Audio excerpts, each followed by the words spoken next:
Good people, this is your boy Cool McCain.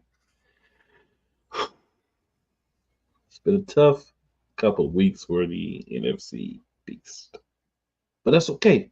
It's still early in the season. But I don't think anybody here is happy. I don't think anybody in the division is happy right now, except for this guy below me, Mr. First Place. But before we even touch any of that, beside me, got my man Sam. What up, Sam? What's up, Cool? Excited to be back. It's another great season, and we're back with NFC Beast. This is what, season 3 now? This is season 3. Now, I know we're in week 3 before we got the first episode, but we had some little technical difficulties and things, but we good now. We good now. My bad. Scrub, what up, man? What up? I mean, listen, we here, we together. Life is good for us, which I can say the same for our teams, but you know. Woo! And Mr. First Place himself, Couch Coach, because the show ain't never the same without Couch Coach. I tell Couch Coach all the time, bro. It's just different when you hear, bro. What up, man? What's going on, man? I'm glad to be back. Season 3. Good to be back with my NFC East brethren. You can always talk about my teams. You can talk about all you want to, but these guys here, you can't talk about them. These my brothers, my NFC East brothers. So you know. Sir. So you talk about us, you talk about all of us. But it's still the best division in football. I don't care what nobody say. It's still early in the season, man. Right? They go find out. Right. Yeah. So we're gonna go back. Just so y'all know, just like in the last season, we are recorded. So all comments, please bring them. But just know we're not going to be able to respond unless one of us decides we're going to hop in the chat and chat along with you, or a couple of us. Sometimes we do that, but definitely keep the comments coming. Definitely watch us. We need that so that we can stick around. But I'm going to go back to week 1. We'll talk about the games. So the first game, as it comes up on the schedule on NFL.com, because that's what I just use. The Green Bay Packers on that Friday and the Philadelphia Eagles traveled to Brazil and played a game on one of the worst fields I've ever seen, even worse than the Super Bowl field that we had. But we had some people that had sense enough to go change their cleats in this game. But still no pass rush. But we beat the Packers in a home game, air quotations for the Philadelphia Eagles, 34-29 to a game I feel that shouldn't have been that close, but that's what it was. So, Sam, that's all I'm going to say about the game because you're here. You're Eagles. What were your thoughts? Man. For a team that actually won a game, this was one of the most discouraging wins we've had in a while. I really expected us to come out a lot hotter than we did, and it just wasn't really the case. It seemed like every time we kind of got some momentum, Green Bay would be right there with us, and I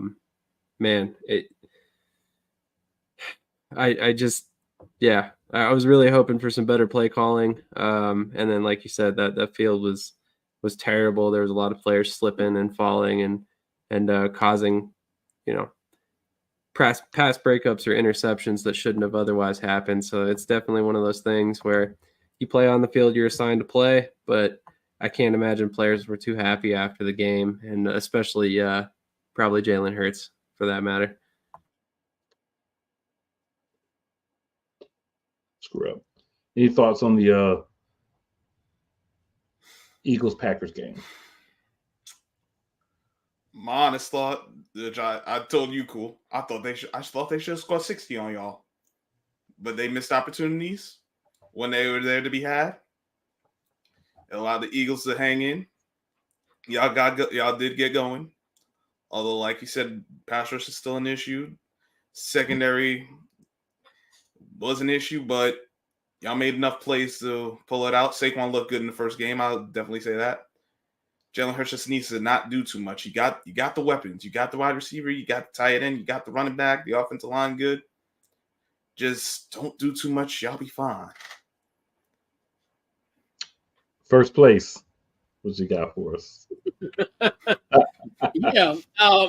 It it's definitely an interesting game. Obviously, a Friday night football game, something we haven't had in quite some time in the NFL. Like I said, I did love the acquisition of Saquon Barkley, the 3 touchdowns. It is kind of one of those things. It's almost like I'm starting to feel like, okay, are we gonna get it? Is this gonna be something that we're gonna get often from Saquon Barkley? Like, especially as we get into the divisions, like, oh, this get look a little scary. But yeah, I think it's kind of one of those where you're gonna have those type of games in the season where you're gonna win games and you're gonna win it in an ugly fashion. We definitely gonna talk about a lot of those probably pretty much today at this point potentially. But that's how sometimes you have to win games. You squeak out a win in Brazil, and hey, it's But I definitely did love what Saquon did in the first game for sure. I'm going to refrain because if I start, it's going to go long. I'm just not going to start. I'm going to disagree with Sam, and I'm going to keep it moving. All right, so the next game, the Minnesota Vikings put a bit of a pounding on the Giants in New Jersey, 28-6. Sam Darnold looked like a legitimate NFL starting quarterback. And that was probably the most shocking thing in any of our games for me. So, Scrub, this is your guys. So we're going to let you go first. What you think, man? What you got for us now? Well, the Giants took on the team that actually has a defense, and they all looked awful. I honestly thought they didn't compete because, like, after that first drive defensively, second drive to pass interference, defense kind of gave up after that. Couldn't stop the run. Offense had no rhythm. Offensive line did look better than it had in previous years, but it wasn't good enough. They weren't able to run the ball. Daniel Jones looked like Daniel Jones, but worse, if that's possible. It was really just an all-around. They stomped mud holes into the Giants, and they kind of deserved it. And I honestly was laughing at them because I'm like, this is what happens when you stick with a guy who's average at best and pay him all what you paid him, and let go of the guy who actually was the key to all the success, who's now in Philadelphia. I wasn't mad. I definitely wasn't mad. But I think the Giants, man, they just don't have enough, right? Like, I mean, we can say all this stuff, we can do all these breakdowns, but honestly, they just don't have quite enough. And not that they never will, but right now they got to get better at the quarterback position, starting to get some guys at running back and everything. They just have to understand that they're rebuilding, and the process of rebuilding sucks. That's pretty much all I can say about the Giants. Not much to say about the game. Yeah. Coach, you got anything, man? I mean, yeah, it's just a bad performance by the Giants, and it's like you said, it was the growth point. Minnesota has a great defense, and now you look at Sam Darnold, which in a weird way, he doesn't have any pressure in the sense. Obviously without JJ McCarthy being that cloud hovering over him, or if he had a bad game, he could be replaced by the rookie. And then I think Sam Darnold, I think he's in a good position. I think having like a guy like a Kevin O'Connell as his head coach, I definitely think that's good for him. And he got the weapons now. With Jefferson, and also when the kid from USC come back. What's his Addison. Addison. Yes, Addison. When he comes back, so and then obviously you got Aaron Jones. So it's kind of one of those like a sneaky kind of potentially good team. I know we talked about a little bit Scrub the other day about the Vikings, where we still the verdict is still out with this Minnesota Vikings team, but what they've shown thus far, it's a good measuring stick to kind of see where you're at this point. Definitely. Sam, what about you, man? Well, I actually was one of the few that thought that Sam Darnold was going to kind of recover with the Vikings this season, and so far it's proven to be true, despite the fact that Addison has been hurt. So I don't necessarily take too much from this game in the fact that the Giants lost, because I think the Vikings are definitely a playoff caliber team this year. But the fact that they couldn't really get anything going on offense, whether it was the passing game, the run game, on defense, they couldn't pressure the passer, they couldn't stop the pass. I mean, that's got to be concerning if you're a Giants fan going forward. And definitely coming out of this game, I think I have a little bit less fear of that wide receiver group than I did going into it. But, Philadelphia's got a lot different secondary than the Vikings, a lot different defensive schemes. So there's a lot of questions still left there to answer for the Eagles. But, I definitely think the Giants have some talent. They just got to get it figured out. Daniel Jones might be, holding back this offense at this point. That's a nice way to say that. All right, then we've got the Cowboys with a 33-17 win over the Browns. Don't have a Cowboys guy this week. So, Couch, I'm going to let you go first. Just think about this Cowboys week 1 victory and all the We Them Boys messages and chants and videos and everything that came out after that. I mean, it's a classic yo-yo where 1 week, yes, they look good, and then the next, they look bad. That following. And it's just one of those things. Yes, they did have a good win over a Cleveland Brown team, where I still think could potentially be a playoff team, potentially if everything kind of comes into play. I mean, hey, it was a great win by them. Obviously, defensively, they did a great job against this Cleveland Browns team. And I know, even with the transition from Dan Quinn to now Mike Zimmer, I thought that was going to be somewhat. I still think it's going to be somewhat of a seamless transition, but we may kind of mute that point when we talk about their week 2 performance. But I mean, it was a classic case of them being someone on a high horse, and they always know that there's going to be weeks that they get humbled. So can't wait to talk about the humbling part. Script, your thoughts, man.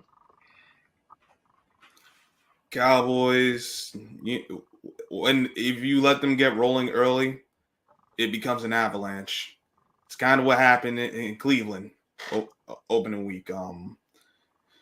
When they didn't, the offense, like all things considered, the offense wasn't really too dynamic. I mean, Dak didn't even pass for over 200 yards, but they forced some turnovers, got some short fields, got a punt return for a touchdown.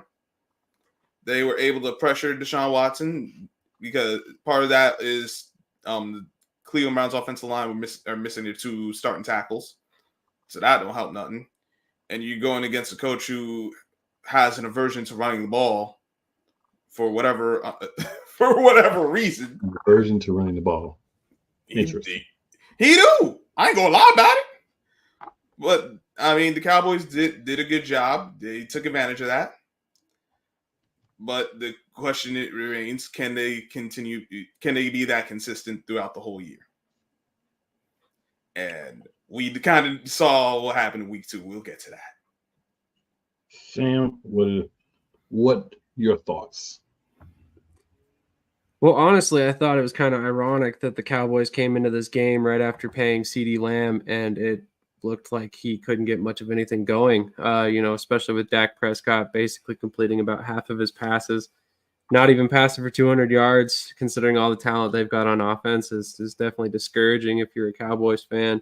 But, I mean, man, for everything discouraging on offense, how encouraging is that defense?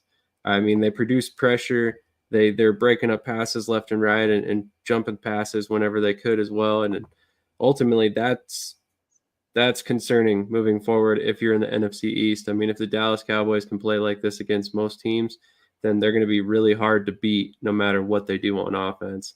So it's going to be fun to watch going forward, because I'm a sucker for a good defensive battle, and it looks like there's going to be quite a few in division this year. So the only thing I'll say about the Dallas game is they're front runners. They are a team that if they get out in front of you, they will try to pour it on. If you get out in front of them, you get them 14-3, 21-10. things don't play out exactly the same way. But I will give them credit. I think Cleveland's a really good team. They just weren't prepared week one. A lot of Deshaun Watson hate. When you lose a lot of your previous season, the injury at the end of the season, and then you have to come back and play, it could be a little difficult the first game. Getting the reads back, getting your timing back. And Amari Cooper will drop some balls. He did in that game too. So that's a little deflating as well. So then you lose Njoku early in this game. If you're the Browns, so a lot of things were going against the Browns. Dallas took advantage, and that's what you're supposed to do in the NFL. Nobody says, oh, you're hurt, so we're going to take our stars out and let you play our backups because you don't have all your guys. This is not how it works. So Dallas did what they were supposed to do in week one. They got to win against a team that wasn't wholly prepared. The defense wasn't as good as it normally is. But hey, that's not their fault. They went out there and played a game, and they won. All right, so now we're going to get the couch coach, Mr. First Place, week one, 20-37 loss to the Tampa Bay Buccaneers. A little surprising for me, the amount of points Tampa Bay was able to put up. Couch coach probably not, but we're going to let him start things off because it's his squad. God for his couch.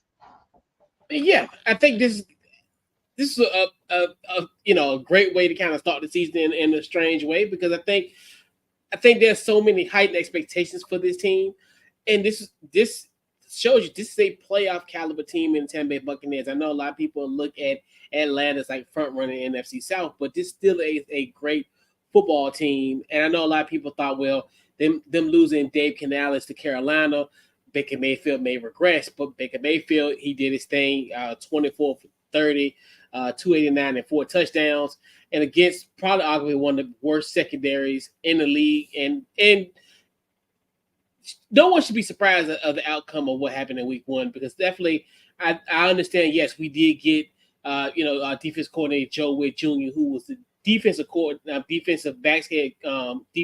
back coordinator with Dallas, and you see how opportunistic that defense was last year in Dallas, and you thought that's going to translate to here, but you really still have the same personnel in a sense from the Ron Rivera days. So we kind of knew this was expected, like Baker was going to have a game of this magnitude, and then got to give a huge credit to Todd Bowles and that blitz that he had against Jaden Daniels. You just look at kind of what he did in that game. He had 16 rushes, 88 yards. He ran 2 in for a score. So it's kind of encouraging, kind of what he's going through now, the baby steps, and he's seeing like a blitz. So it's like being able to Todd Bowles pretty much sending the kitchen sink at Jay Daniels. And I think, to me, as his first go-round, I think he performed pretty well considering the fact of that. Because, I mean, you think to yourself, this is the man that stopped Patrick Mahomes from winning the Super Bowl. So I look at it's encouraging. I think it's one of the things where, especially when you're a team last year was 4-13. I mean, I know we're not going to be in reverse, 13-4, but hey, this is a litmus test. You're going against a playoff caliber team, and you failed the test. All right. I'll just add to that I think that it was encouraging. If I'm a Commanders fan now, understand I'm not, so I'm just trying to put myself there. But if I was a Commanders fan, I feel encouraged. Things to work out, but that's what a lot of teams early in the season. The problem that we all have is we're making reactions based on these first couple of weeks, because that's what we gotta do. But these coaches don't see fit to allow these guys to even play in the preseason, really. So this is their preseason, really, these first couple of games. And that's unfortunate, because it used to be the preseason, the games didn't count. Now they count.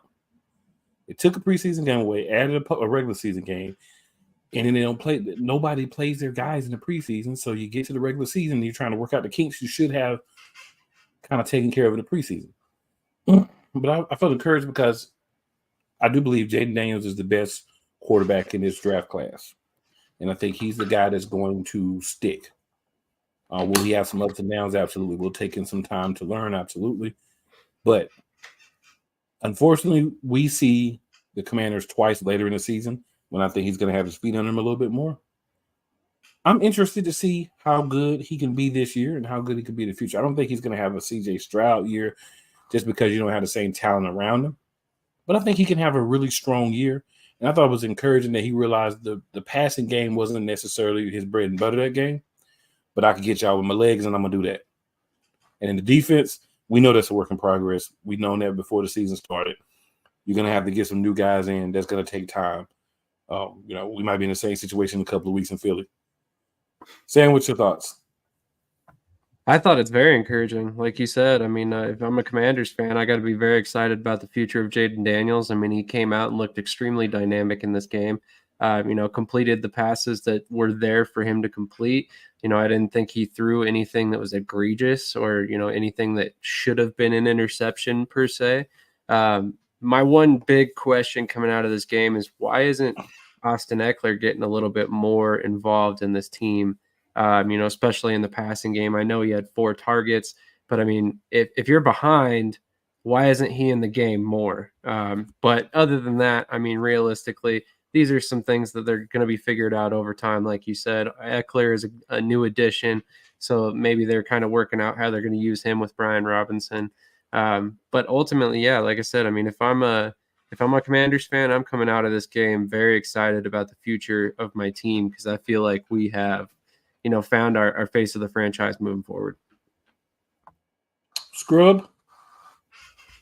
You guys hit a lot of it pretty well.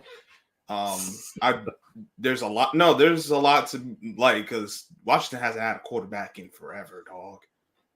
I mean, last time they thought they had one, homie got hurt late in the year, and that kind of just derailed those plans. Like, it kind of set y'all back. So hopefully this ends up working out. I do have concerns about the offensive line, but I also saw how they game plan things. It was basically it told the kid one read or go. If it ain't there, take off.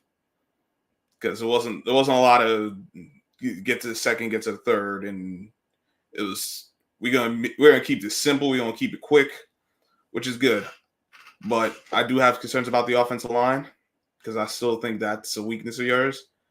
I do want him to slide so he don't because listen, you have the rules are in your favor. Slide, protect yourself because you're trying to be here for the long haul. And then, like Cool said, defense is a work in progress, but that secondary, man, it's gonna be it's gonna be a long year in that regard. Feel it, man. I feel it. So we're gonna hop on over to week 2. So in week 2, we had some more matchups. The first one, of course, we're gonna start with the winner here, Mr. Couch Coach. Commanders beat the Giants in DC, or really Maryland, 21-18. So, Couch Coach, you've got to feel kind of good about this, right? Got a dub? Feel good about that?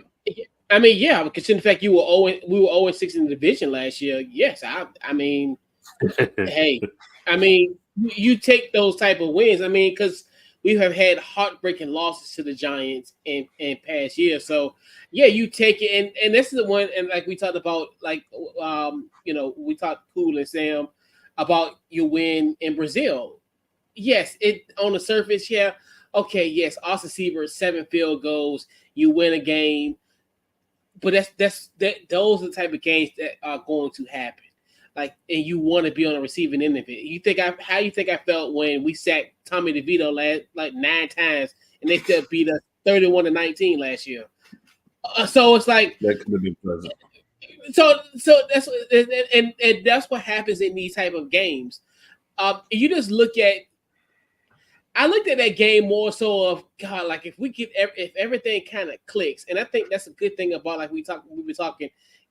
It's early, so you had an opportunity to get things clicking. Because the offense looked pretty good. I think people they didn't watch the game or whatever, didn't realize the Commanders were in the red zone, and what ended up happening in those drives, they had false starts. So almost the Scrubs point earlier, as far as the problem with the offensive line, that's what you look at when they get penalized, and then that's what essentially what kind of put Austin Seibert in those positions to kick those field goals. I think if we can get ourselves together in goal line defense, And another thing I was impressed by with Jaden Daniels, very efficient, and they're force feeding him there. And I think that's a good thing about it.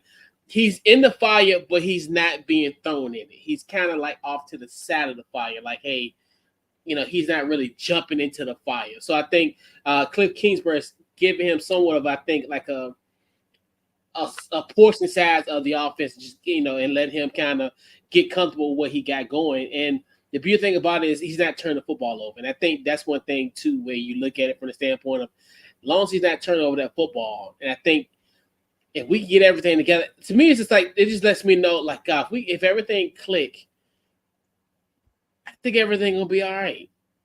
And that's the thing that I look at that type of game is, hey, it's gonna be some games you're gonna win ugly, win any way you take it. It don't have to always be the prettiest wins, but hey, you get a win like that, trust me. After being 0-6 last year, I will take this. I'll take all 6 of these division games if I'll see if we can kick 7 field goals at this point. I'll take it. All right, Scrub, you're on the other side of that one, man. Talk to us. The Giants have an issue with stopping the run. They've had an issue with stopping the run the past few years, but I thought the last few years it was more like either they'd have just a total bad game overall or just be like here and there, but it wasn't. What I saw Sunday was an atrocity when it comes to run defense. They still have issues setting the edge. The middle was weak as all get out. You got a third-year corner who apparently can't cover in the pass game or fit the run in Cordell Flott. So I'm trying to figure out why he exists right now. How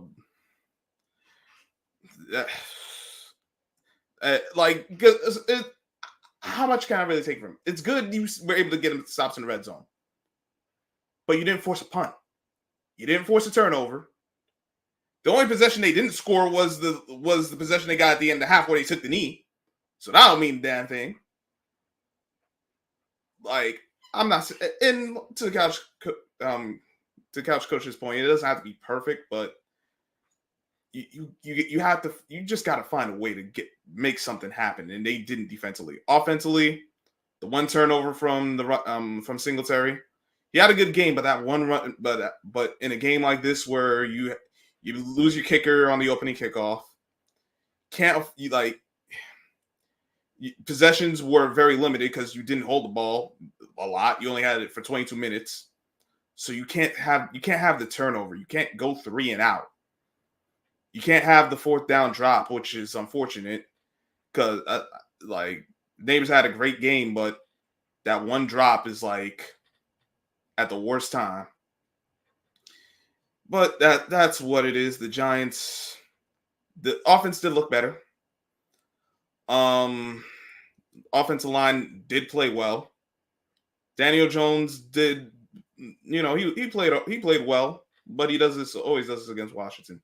He does. I don't think he's had a bad game against Washington, which is all well and good, but that's what makes his loss hurt even more. Is that these are this is the one team the Giants have found they can find a way to win ugly. I'm like, they lost this game. They got a lot of deficiencies. Where the win's going to come at?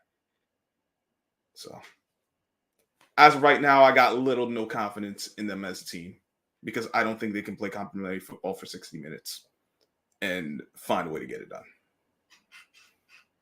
Tough. Sam, you want to add anything to that Commanders-Giants matchup? I don't really have much to add. I think it's pretty much all been said. Yeah, I mean, there's a couple thoughts coming out of this game. I mean, obviously, I thought this was a pretty solid performance by Daniel Jones. I know there was some key, drops like Scrub just mentioned, but at the same time, great overall performance. But man, once again, just coming out of this game, I was again impressed by Jaden Daniels. One of the main things that kind of stuck out to me is he was pressured a lot by the Giants, and he managed to not allow that to fluster him. He didn't throw any passes that were, into the opponent's hands or really force any passes to receivers at any point in time. He didn't throw the ball away a ton. yes, he took a bunch of sacks, but at the same time, he wasn't creating turnovers. So I think it was intelligent decisions on his part, which, I think a lot of that stuff is stuff you develop over time. For him to have that feel for the game this early is incredibly encouraging going forward. And then, as far as the Commanders' run game, getting Robinson going like they did in this game, and then getting Eckler more involved was encouraging as well. So I actually think Washington's probably going to be one of the better teams in this division this season, just based on what I've seen so far. And I think they're only going to get better as time goes on. So they could be a scary team late this year. All right. So we're going to move on. And this is the game that everyone's going to have fun with. So I'm just going to open the floor to whoever's going to want to go for this one. But we had the New Orleans Saints walk into Dallas where they hadn't lost in Arlington where they hadn't lost in 2 seasons. And basically, you're familiar with professional wrestling. If you watching NXT, we got a named Trick Williams. He has a theme song that goes, "Whoop That Trick." And the Saints must have listened to that all the way from New Orleans to Dallas or Arlington, because they whooped that trick really badly. So whoever would like to open this up, feel free. Man, let me take this one. Here's what basically went down. New Orleans came into Jerry World, kicked down the door, put their feet up, said, "Yo, give me this, give me that," and the Cowboys basically gave it up. All right, let me put you in actual football terms. They gave up a lot of big plays to the Dallas Cowboys. Shaheed, people need to stop sleeping on this guy. This guy's a big play waiting to happen. He I look at him, I'm like, oh damn, he made another big play. God damn, wish I had him on fantasy. That's a different discussion though. Alvin Kamara had that. You know how he has that classic multi-touchdown game? Well, he pulled that out against the Cowboys. Because the one thing the Cowboys have had struggles with, what it looks like this iteration is the same as the iteration for the last 3 years, for the last however many years, honestly. They can't stop the run. They can't stop the dang on run. And that's cool. Like, once you get the avalanche starts rolling, like when they get rolling, oh, they front runners. But like Cool said too, when they fall back, it just all comes apart. Dak Prescott, he turned into Yak Prescott. Just turnover. Like, I mean, what the Saints scored on their first 6 possessions? What am I supposed to do with that? Defense, y'all supposed to be this great defense. Where's the stops? Why can't you stop the bleeding? Because the way I hear people talk, Dak is an average ass quarterback. We got this great defense. Well, damn it, defense, you ain't hold up in your end. Dak, love Dak, but you ain't doing enough to stop the bleeding either. CeeDee Lamb, I personally think, is the number 2, who unfortunately is their number 1, because they ain't really got nothing else. Because Cooks you might get something occasionally. What else they got? Zeke cooked. They ain't got no other running backs. They ain't got no other receivers. Ferguson got hurt in the game, the tight end. But this is what Jerry does. He doesn't invest in his team. He tries to go the cheap route and then say that, and then he wants the Super Bowl. Then when no happen, he get all upset. Like, bruh, this is the same story it's always been with the Cowboys. So I'm glad they got the faces stomped in, because this is kind of what happened in the playoff game against the Packers. So like I said, let me know when January comes and they actually move past the division round.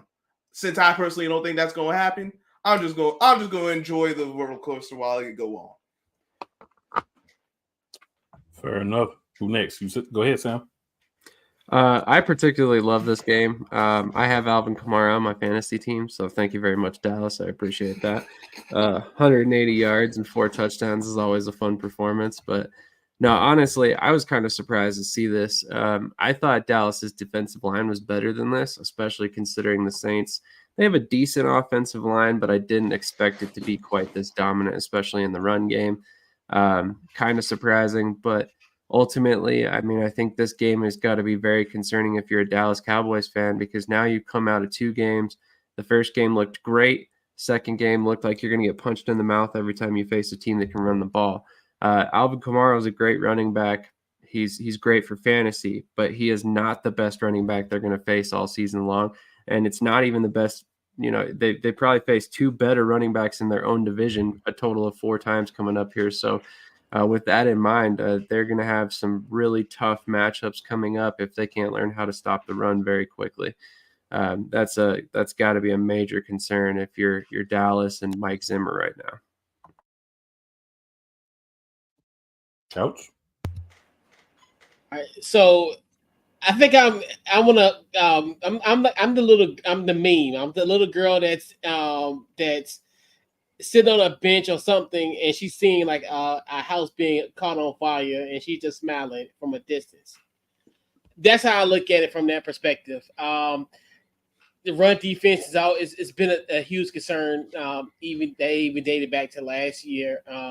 But I mean, I guess you want to give kudos to the Saints. I mean, you look at they're another team where I think a lot of people looked at like Dennis Allen was going to be like, was going to have a rough year, be the first one to get fired. A lot of people looked at that. And kudos to like Clint Kubiak. What he's doing there, especially now having like David Carr, because we always look at David Carr, the tongue in cheek in the sense of, hey, he's like a used car. He's good one day and he's bad the next. So, like you said, and to echo Sam's point, where it is concerning if you're a Cowboys fan, because like you said, Alvin Kamara has struggled. So it's kind of one of those where you're gonna have better running backs. Hell, you're gonna have you're gonna have a Derrick Henry come to town on Sunday. So just imagine how that's gonna bode for them. So yeah, I agree. Like it's kind of one of the things where it's funny. They normally hit the panic button in December, but I think they might need to hit the panic button in September. This is typical classic Dallas Cowboys. I don't even think they need to hit the panic button. This is what we're going to get from Dallas. Dallas is going to come out some weeks and look like world beaters or dominant team, and they're going to come out other weeks and look like the Carolina Panthers. That's what they do. This has been consistent with them, since 2000? I'm sitting there watching the game, and I'm like, what a shock. Dallas had a great week. They got themselves bowled up. They was feeling good. They was coming home. They ain't lost at home in 2 years. And now you got your tails ripped. You got your asshole ripped open twice as big as it was. Your team looks like the photo in Scrubs background. Everybody should be doing that. You feel me? So, I mean, Dallas, you got to recuperate. You got to come back from that. You got to flush it. It's one game. You lost. It doesn't matter if you lose by 1 point or 100. It kind of does, but you know what I mean. In your mind, you can't let it. And, come back and try to see what you can do next week. I hope it's nothing. But for the division, I wouldn't mind if you win. So I'm sure everybody may have an inkling, but I'm an Eagles fan, and so is Sam. I know it's shock. But seriously, we're going to go through the teams that are represented here. There's no Dallas person, so we're not going to worry about Dallas. I'm going to let Sam go for the Eagles because there's no point in us talking about the same players. I know we'd be talking about the same players. So, and then, of course, the other 2 gentlemen will go as well. We're going to talk about new impact players on your team. We'll give like 2 or 3, maybe 4 if you feel strongly about them. Just who they are and a quick what they're going to do. If someone else wants to go, they can go. But Sam, we'll let you go ahead and go. The thing about it is simply this. If you don't feel like there's any, just say that. If you feel like there's a lot, just try to keep it like 3 or 4. So Sam, floor is yours, sir. There's a couple players that have kind of stuck out through a couple games so far, but the one that I'm firmly encouraged by, and this might shock some people, is Quinyon Mitchell. I know he's had some ups and some downs so far, despite the fact that he's started right out of the box. This was not a guy who was supposed to come in and be a day one starter. It's just kind of happened due to the way injuries have fallen and the way they built the roster this year. But I've been encouraged by his play. I think that when we have some veterans out there ahead of him and he can kind of see how it's done, he's only going to get better. And we definitely need to clean up some of the penalties as well. But overall, I mean, he's been targeted 12 times, allowed 7 receptions with 3 pass breakups. So that's really not that bad. And he almost had an interception in this past game, which was pretty nice play on his part. So I'm excited to see how he progresses going forward. I think he's going to be a big time addition for the Eagles. Johnny Wilson is a guy who he hasn't caught a pass yet, but I like a lot of the things that I've seen with him.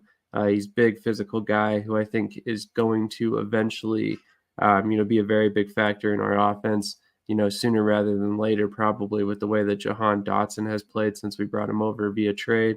And then, ultimately the way the injuries have occurred on the wide receiver front as well. I've also been pleasantly surprised by Grant Calcaterra. He's been a guy that's kind of floated around on the Eagles roster for a while now, and he's kind of recently getting some targets and some looks. So I think that's a good move for the Eagles going forward. And if he can continue to develop, that'll be a big thing for us that we really haven't had a tight end to since Zach Ertz left. So other than that, I mean, I like Cooper DeJean. I'm excited for him, but he hasn't really played enough to say that he's a breakout player yet. So I have to add, and I cannot believe that my fellow Eagles fan left this gentleman off, but Zach Bond has been a beast. You cannot leave him off a list of players that are new to the team and that are impact players. Quinyon should be going back to – he's actually was going to start either way, but now he'll be able to go back to where he should be starting at, and that's at the nickel corner. That's where we need him because the guy that's playing there now is being bullied like he's a little kid. And is like a 7th grader going to school with high schoolers. That's what it looks like. First place, we'll go to you next. Obviously, I think when I look at it, some guys who really stood up that I thought was going to be like that from day one. Bobby Wagner, I always say he was going to be the plug-and-play guy. What he's doing, and him and Frankie LaVue, I love what they're doing. They bring that linebacker toughness. I think something that we haven't had in quite some time. So I definitely like what they bring in. And I think Austin Eckler is starting to kind of get into his get more suited in his offense. He has, what is he at this point? I think he has 99 receiving yards. So he's getting there. And I think you look at that. And then even like a Cleveland Farrell, he leads us in sacks with 2 sacks so far on the season. I know a lot of people look at as far as him and when you look at our interior, people looking at as far as like Jonathan Allen and Payne that being as effective, but they're pun intended, they're commanding double teams, and Cleveland is there to kind of get there. I know that the edge isn't as frightful as it was in previous years, so obviously hits kind of the production, the less production from Allen and Payne, but yeah, those are the kind of guys I look at thus far, and obviously, I mean, Jay Daniels, what he's doing is there as well too, so there to me are like the kind of keys of our early success, if you even can call it early success. But at this point, those are the new faces, and they've lived up to the billing at this point in the first 2 weeks of the season. Before Scrub goes, I have to apologize to Mekhi Becton for not putting his name out. Disrespectful of me. Springer. Just want to throw it out there. Scrub, it's on you. All right. Impact players. The 3rd round pick, Drew Phillips. That boy he's played well. He's been tackling, he's hustling. He got a swagger I ain't seeing from the rest of this defense right now. Which is I'm glad he's bringing it, but that really makes me think where the heck the other guys are. But that's a different discussion. I'm glad we got him. because I think he's going to make a difference. He's only going to get better. Can't wait for him to get a pick. It's not going to be jumping up and down. Of course, Malik Neighbors. Definitely needed that, having a number one receiver. Haven't had that since Odell Beckham Jr. And the two offensive line pickups, John Runyon and Jermaine Illuminor. I think that getting them, along with obviously the new offensive line coach, like the offensive line looks like they're a competent unit. They're functional offensive line, which is something that we haven't been able to say here in a long time. I won't say the F word because that's it. For those who don't know, the F word is fixed. That's a very dirty word here in New York when it comes to the offensive line. Because heaven forbid we actually say that, and then guys start going down, and it looks like how it looked before.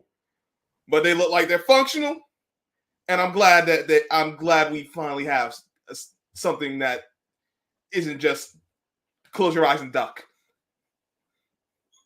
Also, we ain't gonna talk about that Monday night game, cool? Thought you was gonna get away with that? We're not. Oh yeah, we gotta go back and talk about that. My bad, I did skip that, but we'll do this and go back. It's nothing to me. So yeah, we'll go back. I did actually just forget, so thank you for bringing it to my attention. I'll start this Monday night game. Philadelphia Eagles have a lot of work to do. Play calling to me is a big issue. There's a lot of people complaining about players. You need to complain about the positions that they're being put in, the situations that they're being put in. I see a lot of last year as far as play calling. So anybody who wants to argue with your mama, your favorite auntie, if your mother's like mine has passed away, argue with them, don't argue with me, because it's the same things as last year. And how would Kellen Moore come in and do the same crap we were doing last year, unless there's this guy who's supposed to be hands off that sold us a bill of goods that he was going to take his hands off the team, let the coordinators coach, but we're still seeing the same super crap that he was doing last year. So I think he still has too much impact and it's hurting the team. That's all I got to say. Sam, it's our team, so please, if you want to interject anything else there. What he said. And Scrub, since you were so excited, we're gonna say you for last. Go ahead, Couch Coach. Excuse me, Mr. First Place. All right, man, you're the reason why we're in first place. So first, I want to thank you. Don't thank us. Thank Nick Sirianni. Yeah, and this is where, in a sense, where you looked at, the contrast between the situation versus the game against Green Bay versus Atlanta, where it's almost eerily similar. Hey, this situation where in the inverse, where I definitely think you guys were in control of this football game, and obviously that third down, that Saquon Barkley that what we could consider that a incomplete pass by Jalen Hurts on third down, essentially. Was that third or fourth down? That's a drop. 100%. That's 1,000%. Okay, so let me make sure. Okay, yeah. Why you throwing it out there? Please Yeah. throw out the second drive of the game when we had a field goal that silly Sirianni liked. We decided to not take the 3 points. Right, lost by 1 point. Yeah. And that's and right, and I was wanting to bring it up too, but that's where you gotta realize it's a points game, so you take whatever you get. That's what, like you said, I think Philly got too. I know a lot of people have been saying they got too cute in this game, and I agree with that as well. So and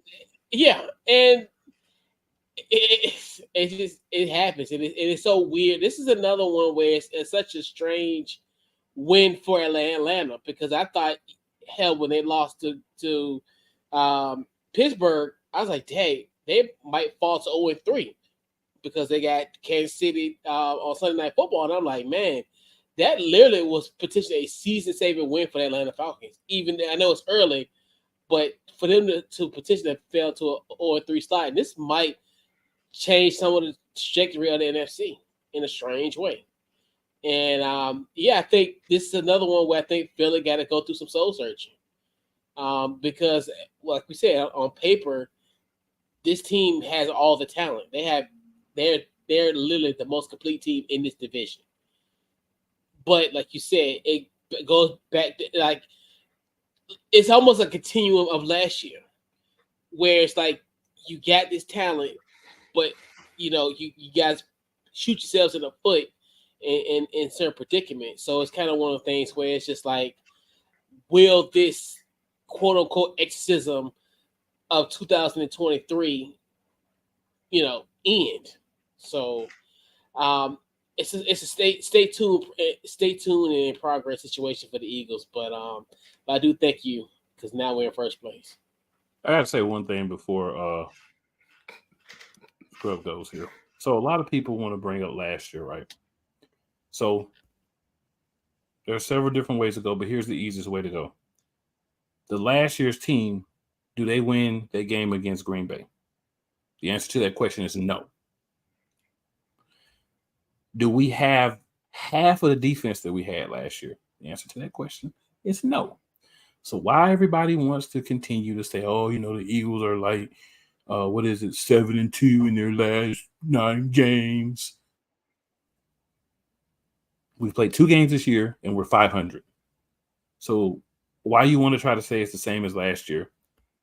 This is for Eagles fans and non-Eagles fans alike, because a lot of you Eagles fans be doing this mess too. Understand this is a different team. It takes time. They don't do preseasons because no one has sense enough to play their players. Just got to put that out there.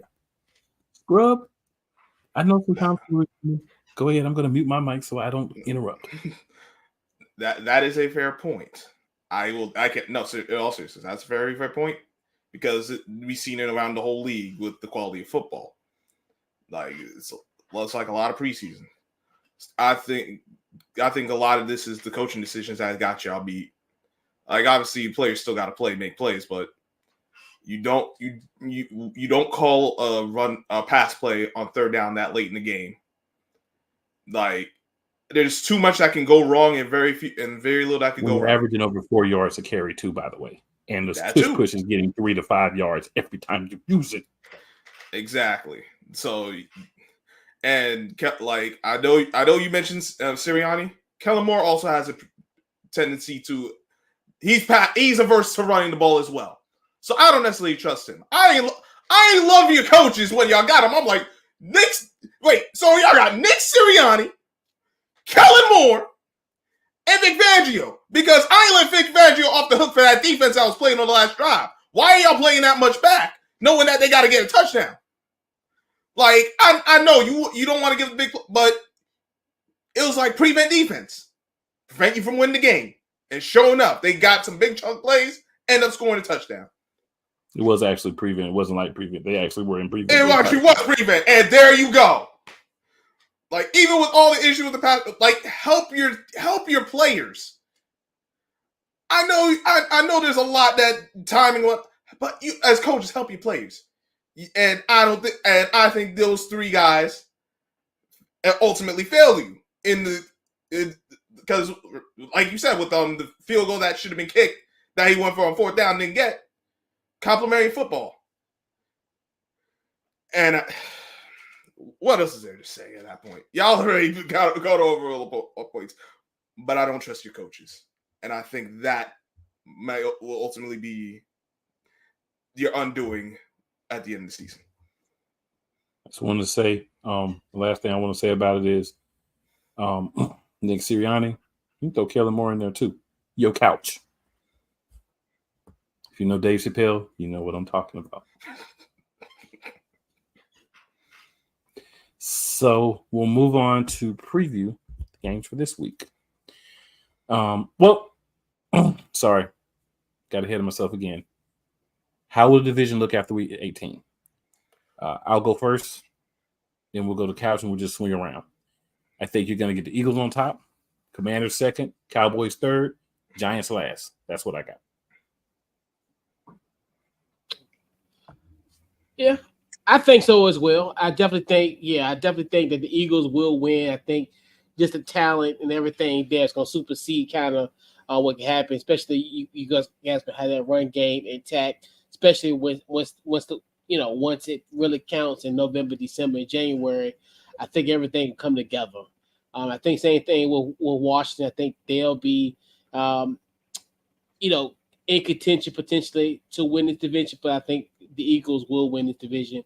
And I think, like I said, the Cowboys, especially considering the fact of their problems and their issues, and then the Giants as well. I think Giants will be fourth. So I agree with you, cool, on the order as well.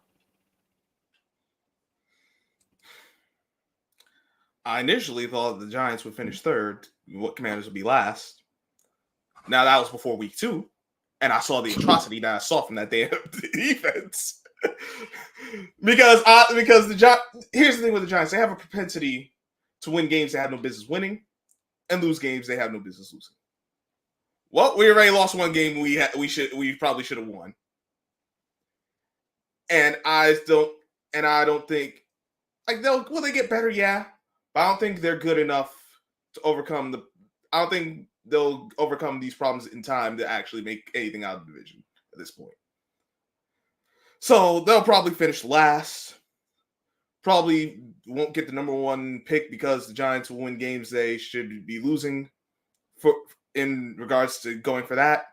But Commanders, I still got the Commanders finishing third. Because the Cowboys, it's been the same song and dance with them. Like they up and down, but they're gonna front run. They're gonna win game. They'll win enough games to finish second. And the Eagles are going to win this division because I don't see a repeat winner. I don't see a team repeating in first place in this division. Not this year. It hasn't happened since 03, 04. So, yeah, Eagles 1, Cowboys 2, Commanders 3, and Giants 4. But do it really matter? Yeah, I agree with your guys' assessment. We might actually end up with 3 teams with 10 wins or better, though. I will say that. I think Washington has a chance at 10 wins this season. Fair enough. So now we got some previewing to do here, guys. All right. So let's get to it. So, week 3. We got the New York Giants at 1 p.m. traveling to Cleveland to play the Browns. Got to go Browns. Yeah. You know what's going to annoy me with this game? I'm going to pick the Browns, and the Giants are going to find a way to win just to piss me off. Well, then pick the Browns. Then pick the other team every time. Then. You know what I'm saying? That's what I should do, but I ain't got no faith in this team.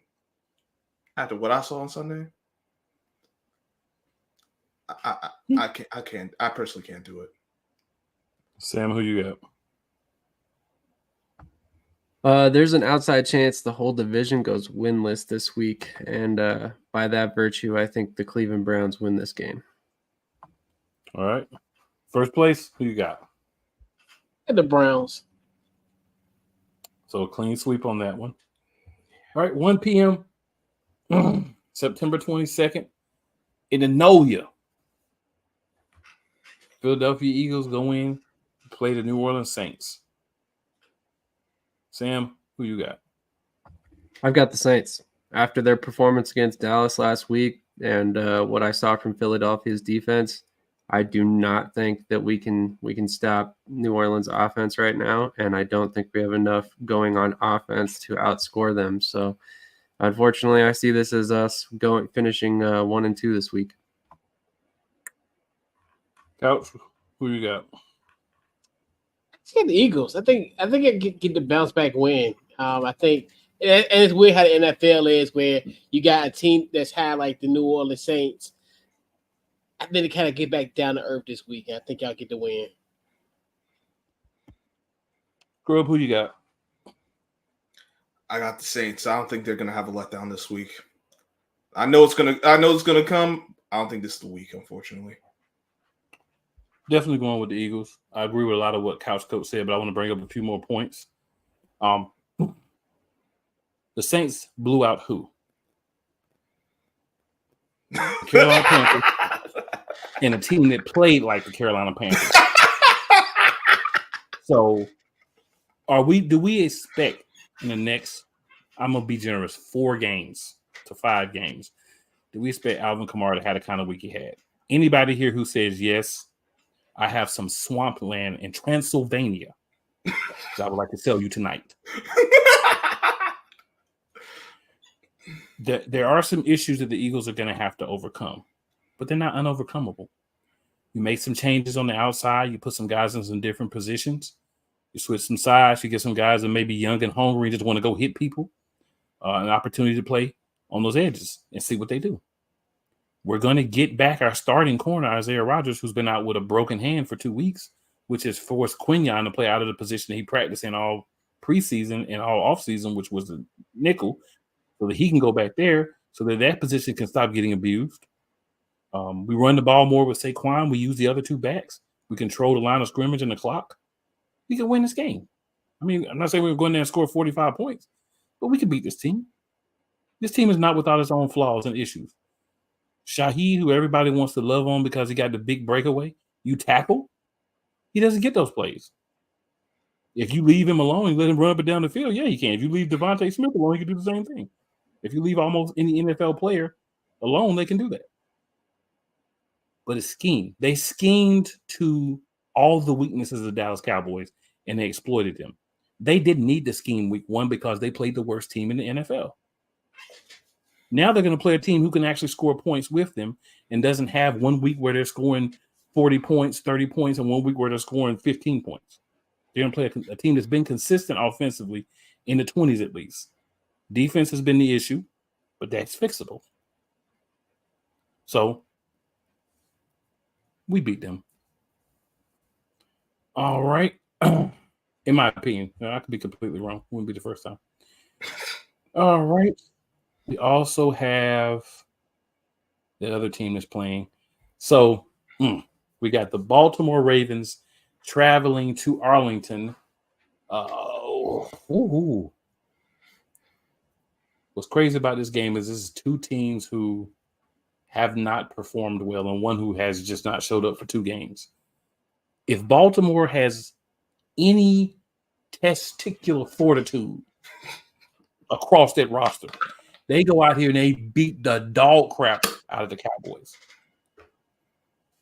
That's what it is. I completely agree.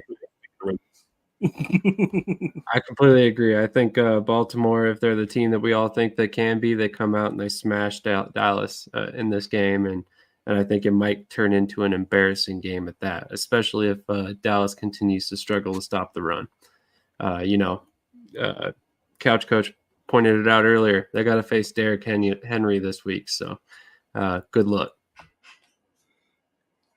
Scrub, who you got? I got the Ravens because I think they finally used Derrick Henry. The thing is, they actually have to use Derrick Henry. If they don't, it's going to be more of the same for them, and they'll be 0-3. If they do, Cowboys cook, dog. And I'll put my money on the Cowboys getting cooked this week. If I was first place, who you got? I got my Beltway brethren, the Baltimore Ravens. I think they're gonna get themselves together. I think, like I said, the 0-2 start. They were essentially a couple plays away from being 2-0. If Isaiah Likely, pun intended, likely wore size 12, he would have won that football game. And then fast forward to in that fourth quarter collapse against the Raiders, I definitely think they had an opportunity to win that game. But I definitely think Baltimore will get themselves back together and win this game. All right, then we got the Commanders versus the Bengals. How's Coach, who you got winning that game? Monday night, 8:15 p.m. For the first time since September 22nd, 1991, the Washington Commanders will win a football game in Cincinnati, Ohio. Book it. We do good on Monday Night Football on the road. Let's go. Like confidence. Irrational confidence on a Saturday night. Who you got, Scrub? Listen, I don't think it's even irrational. I was surprised y'all got the Commanders. Okay. Sam, who you got? I'm actually going with Cincinnati in this one. Like I said before, I think we have a very outside chance of the NFC East going winless this week. And Cincinnati, I think, is going to come in and eke out a win against Washington in this one. I'm actually going to go to Commanders. I think that they're a little crushed. Unless T. Higgins shows up. If T. Higgins plays, I'll go Bengals. T. Higgins doesn't play again, I don't think they win this game. That's the thing. That's the difference between winning and losing. Having two big-time receivers, and they haven't had but 0.5 so far this year. Yep. That's what happens when you don't do anything in camp because you're showing out because you want more money. All right, Thursday night football. Dallas Cowboys, New York Giants. Is it safe to say, gentlemen, that we're picking the Cowboys? Is anyone picking the Giants to win this game? Hell no. Okay, fair enough. Yeah. So we are all picking the Cowboys to win on Thursday night football. So there you have it, good people. This is week 1. Any last words from anybody? We wrapping things up.